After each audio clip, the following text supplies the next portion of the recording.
ये चैनल केवल मनोरंजन के लिए है। हम किसी भी तरह की अंधश्रद्धा को बढ़ावा नहीं देते।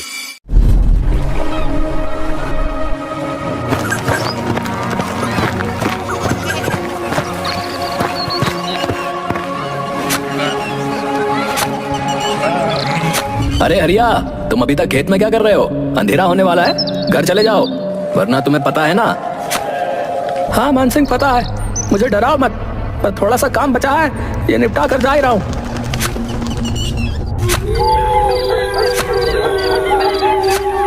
ए जी, इतनी रात हो गई है और आप अभी तक यहीं हैं? अरे तुम क्यों रात में यहाँ आ गई हो? तुम्हें पता है ना, रात में छलावा घूमता है।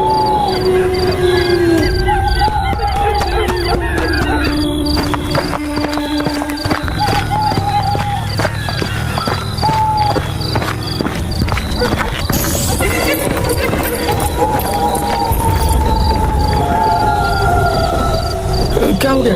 तुम रुक क्यों गई? चलो ना। वो सामने किसी औरत की लाश पड़ी है। अरे हाँ, ये कौन है? हरिया ने उसके पास जाकर देखा तो वो उसकी पत्नी की लाश थी। ये देखकर वो बहुत घबरा गया। उसने मुड़कर देखा तो उसकी पत्नी सामने भी खड़ी थी। वो उसके पास पहुंचा।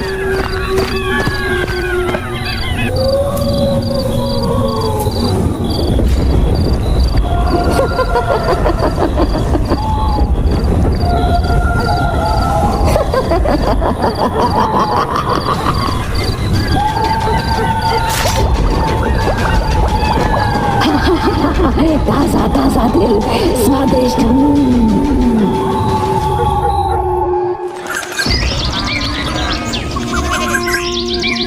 जब हरिया के छोटे भाई रमेश के पास पहुंची तो वो अगले ही दिन गांव आ गया।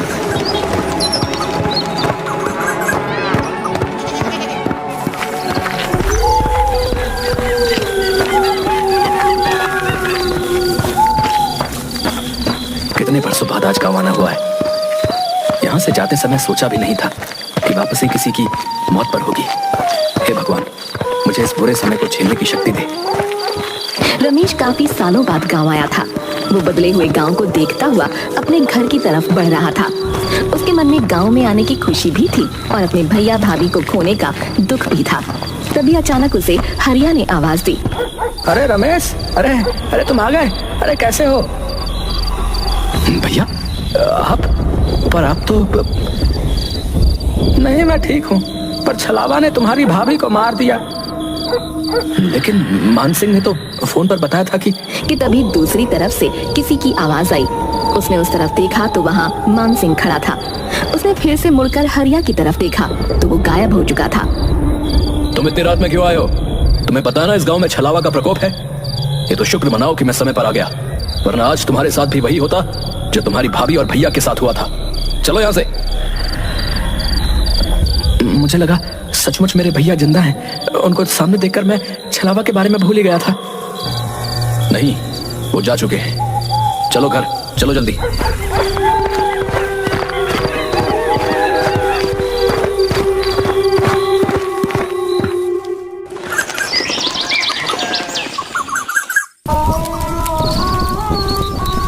भैया, मैं आपकी चिता की अग्नि को साक्षी मानकर ये कसम खाता हूँ कि मैं उस छलावा से आपका बदला जरूर लूंगा।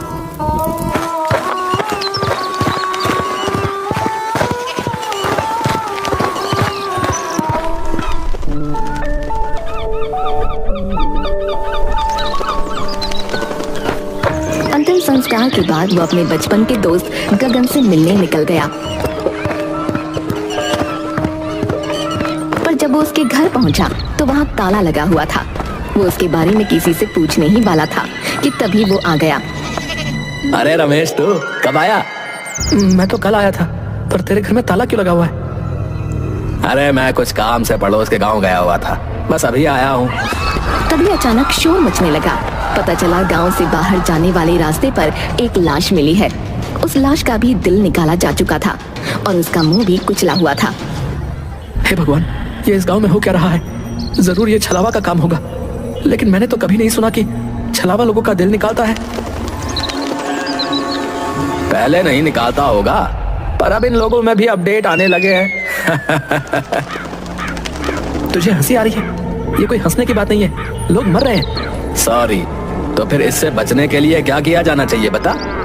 हमें इस छलावा से छुटकारा पाने का कोई तरीका निकालना ही पड़ेगा। उसने मेरे भैया और भाभी को मारा है, मैं उससे बदला लेना चाहता हूँ। गगन और रमेश काफी देर खड़े बातें करते रहे, पर उन्हें छलावा को मारने का कोई रास्ता नजर नहीं आता। उसके बाद रमेश अपने घर चला जाता है।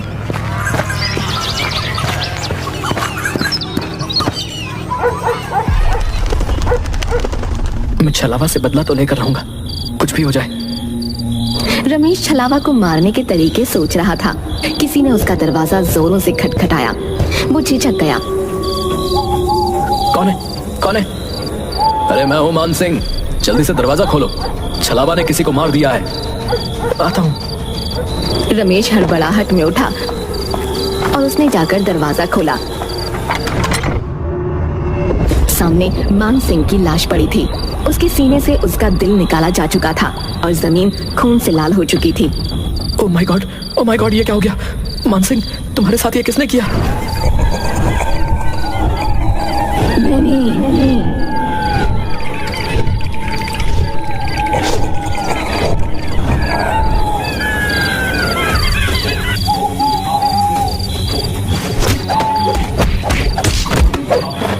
मैं तुझे छोड़ूंगा नहीं। पहले तूने मेरे भैया भाभी को मारा और अब मान सिंह को। उसका वो हमला बिल्कुल बेकार साबित हुआ, क्योंकि छलावा ने उसके दोनों हाथ पकड़कर नीचे कर दिए। रमेश को ऐसा लग रहा था मानो उसके अंदर बिल्कुल ताकत ही नहीं है।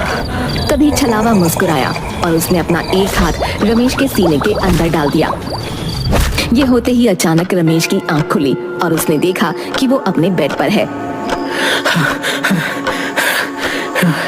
हे भगवान, ये सपना था? नहीं, मुझे यकीन नहीं हो रहा है। मुझे मान सिंह से मिलना पड़ेगा।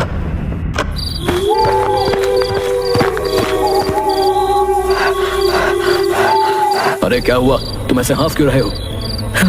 मैंने सपना देखा कि छलावा ने तुम्हें भी मार दिया और मुझे भी। मैंने अपने बड़े बूढ़ों से सुना है कि अगर तुम्हारे सपने में कभी छलावा आए, इसका मतलब वो आसपास ही है। कहीं तुम छलावा ही तो नहीं? अरे पागल, मैं छलावा नहीं हूँ। तो खुद मेरे पास चलकर आया। कहीं तू तो छलावा नहीं? क्या हुआ भाई, तुम लोग क्यों इतनी रात गए लड़ रहे हो? तो क्यों इतनी रात में टहल रहा है? तुझे नहीं पता रात में छलावा आता है? अरे मैं तो पीकर टुन्न रहता हूँ, छलावा मेरा कुछ नहीं कर सकता है। अरे तुम उसे छोड़ो, वो तो पिया हुआ है। ये बताओ कि छलावा कहाँ होगा?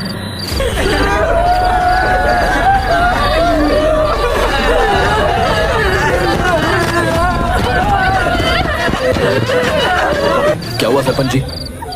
अरे मेरे बेटे को छलावा ने मार डाला। हे भगवान, छलावा ने सरपंच जी के बेटे को मार डाला। सरपंच जी, अब तो आपको कुछ करना ही पड़ेगा। सरपंच जी के बेटे की मौत ने पूरे गांव को हिलाकर रख दिया था। रमेश, मान सिंह और गांव के कई लोग एक जगह इकट्ठा हुए और छलावा से छुटकारा पाने का प्लान बनाने लगे।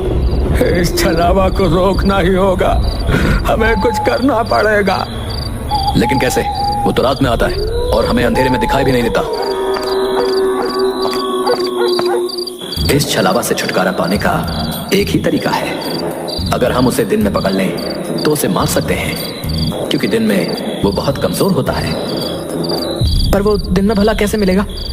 तो बस ये तरीका है कि हमें उसे रात में ही किसी तरह फंसाना होगा और फिर सुबह होते ही उसे मारना होगा। हमें ऐसा जाल बिछाना होगा जिससे वो निकल ना सके। गांव के लोगों ने मिलकर एक योजना बनाई। उन्होंने एक बड़ा जाल तैयार किया और तय किया कि वो छलावा को रात में ही फंसाकर सुबह मार डालेंगे। अरे गगन, तुझे पता है हम लोग छलावा को पकड़ने वाले हैं। दिन में तो वो कभी मिलेगा नहीं, इसलिए रात में ही पकड़ना है। मैं तुम्हारे साथ हूँ, लेकिन ये बहुत खतरनाक काम है भैया। लेकिन करना तो पड़ेगा, वरना लोग ऐसे ही मरते रहेंगे। रात का अंधेरा चारों ओर फैल चुका था। गांव के कुछ बहादुर लोग छलावा को पकड़ने की योजना के तहत इकट्ठा हुए। कई लोग डर के मारे नहीं आए थे, जिनमें गगन भी शामिल था। गगन फोन क्यों नहीं उठा रहा? उसने वादा किया था कि वो भी आएगा। शायद वो डर गया होगा। हम यहाँ हैं, हमें ही ये काम करना होगा। तभी एक ठंडी हवा का झोंका आया और सबकी रूह कांप उठी। अचानक सामने छलावा प्रकट हुआ, लेकिन हरिया के रूप में। भैया आप जिंदा हैं? आप यहाँ कैसे? रमेश, मुझे बचा लो, छलावा मुझे मार डालेगा। रमेश का दिल जोरों से धड़कने लगा। वो अपने भाई की तरफ बढ़ा। तभी हरिया अचानक जोर से हंसने लगा और उसका रूप बदलने लगा। पहले वो एक बूढ़ी औरत बना, फिर एक जवान आदमी और फिर एक बच्चे में बदल गया। अंत में वो अपने असली भयानक रूप में आ गया। तुम लोग मुझे पकड़ने की कोशिश कर रहे हो, तुम मुझे नहीं पकड़ सकते। तभी एक आदमी ने हिम्मत दिखाई और छलावा की तरफ भागा। मैं तुझे नहीं छोड़ूंगा, आज तुझे मार कर ही रहूंगा।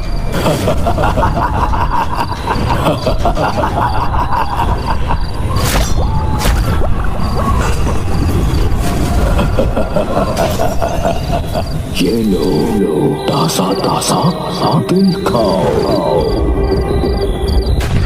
वहाँ मौजूद सभी लोग सन्न रह गए, जबकि छलावा वहाँ से गायब हो चुका था। ऐसा लग रहा था मानो वो उन लोगों को यही बताने आया था कि तुम लोग मेरा कुछ नहीं बिगाड़ सकते। छलावा को ये कैसे पता चला कि हम उसे पकड़ने वाले? क्या वो अंतर्यामी भी है? नहीं, छलावा अंतर्यामी नहीं होता, कुछ गड़बड़ है। ये सुनकर रमेश सोच में डूब गया कि आखिर छलावा को ये पता कैसे चला।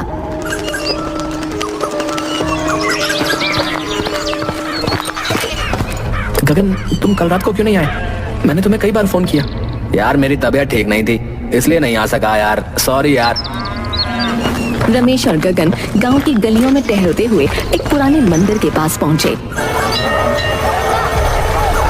चलो मंदिर के अंदर चलते हैं, थोड़ी शांति मिल जाएगी। नहीं नहीं, मैं मंदिर के अंदर नहीं जा सकता, मेरी तबीयत अभी भी ठीक नहीं है। क्यों बहाना बना रहे हो? चलो अंदर।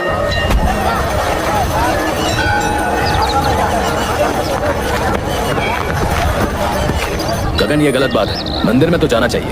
हाँ हाँ, अंदर चलो, तुम्हें अच्छा लगेगा। नहीं, मुझे छोड़ दो, मैं अंदर नहीं जा सकता।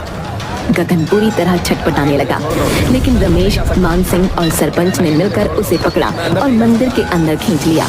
मंदिर के द्वार के अंदर जाते ही गगन जोर जोर से चीखने लगा।